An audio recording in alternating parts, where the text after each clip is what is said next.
Merupakan kehormatan bagi saya dan Indonesia ditunjuk oleh Sekretaris Jenderal PBB untuk pertama kalinya juga orang Indonesia mendapat kepercayaan. Kita mendapatkan informasi terbaru terkait penunjukan secara resmi oleh Sekjen PBB. Menteri Luar Negeri Indonesia Retno Marsudi mendapatkan tugas baru yakni sebagai utusan khusus PBB dalam hal keutamaan air di dunia.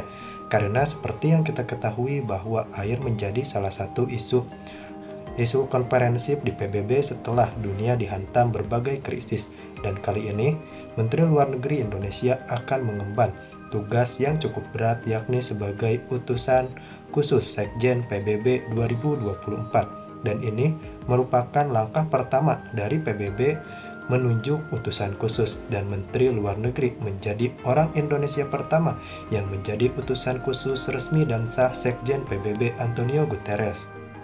Merupakan kehormatan bagi saya dan Indonesia ditunjuk oleh Sekretaris Jenderal PBB sebagai utusan khusus Sekjen PBB untuk isu air, Special Envoy of the UN Secretary General on Water. Penunjukan utusan khusus Sekjen PBB mengenai isu air ini baru pertama kalinya dilakukan. Dan untuk pertama kalinya juga orang Indonesia mendapat kepercayaan menjadi utusan khusus Sekjen PBB. Walaupun pengumuman mengenai penunjukan saya dilakukan pada hari ini, 13 September 2024, namun saya baru akan mulai bekerja pada 1 November 2024 setelah tanggung jawab saya sebagai Menteri Luar Negeri Indonesia selesai. Rencana penunjukan saya sebagai utusan Sekjen PBB untuk isu air ini sudah saya konsultasikan dan mendapat persetujuan Presiden Jokowi. Presiden terpilih Prabowo Subianto juga memberikan dukungan penuh atas penunjukan ini. Penunjukan utusan khusus Sekjen PBB untuk isu air dilakukan sebagai implementasi dari mandat yang diberikan UN Water Conference 2023. Beberapa mandat yang diberikan kepada saya antara lain memperkuat kemitraan dan upaya bersama untuk memajukan agenda air atau Water Agenda, termasuk tindak lanjut hasil Water Conference PBB tahun 2023, meningkatkan kerjasama internasional dan meningkatkan sinergi antara berbagai proses internasional dalam mendukung pencapaian semua tujuan dan target terkait air seperti SDG 6 dari Agenda Pembangunan Berkelanjutan 2030, menjadikan masalah air menjadi agenda politik utama baik di dalam maupun di luar PBB, memobilisasi aksi dan sumber pendanaan guna menangani krisis air dunia, dan mendorong agar pemenuhan target-target terkait air dapat dilakukan demi tercapainya perdamaian, pembangunan, dan hak asasi manusia.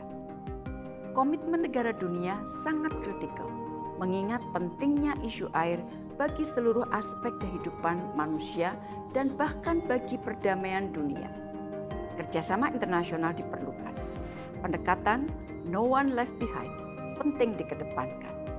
Air bukan saja masalah teknis, namun juga masalah politik.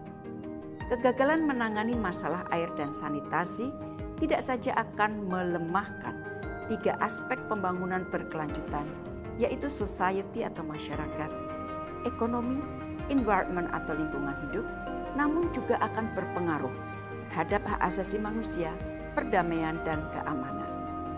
Data menunjukkan bahwa 2,1 miliar orang tidak memiliki akses ke layanan air minum yang dikelola secara aman. 4,5 miliar orang tidak memiliki akses ke layanan sanitasi yang dikelola dengan aman. Kelangkaan air sudah mempengaruhi 4 dari setiap 10 orang. 90% dari semua bencana alam terkait dengan isu air. Dan 80% air limbah mengalir kembali ke ekosistem tanpa diolah atau digunakan kembali. Tentunya pengalaman saya sebagai diplomat hampir 40 tahun dan sebagai Menteri Luar Negeri selama 10 tahun akan saya gunakan semaksimal mungkin untuk menjalankan tugas sebagai utusan khusus Sekjen PBB ini. Bismillah, Semoga saya dapat menjalankan tugas internasional ini dengan baik. Mohon doa restunya. Terima kasih.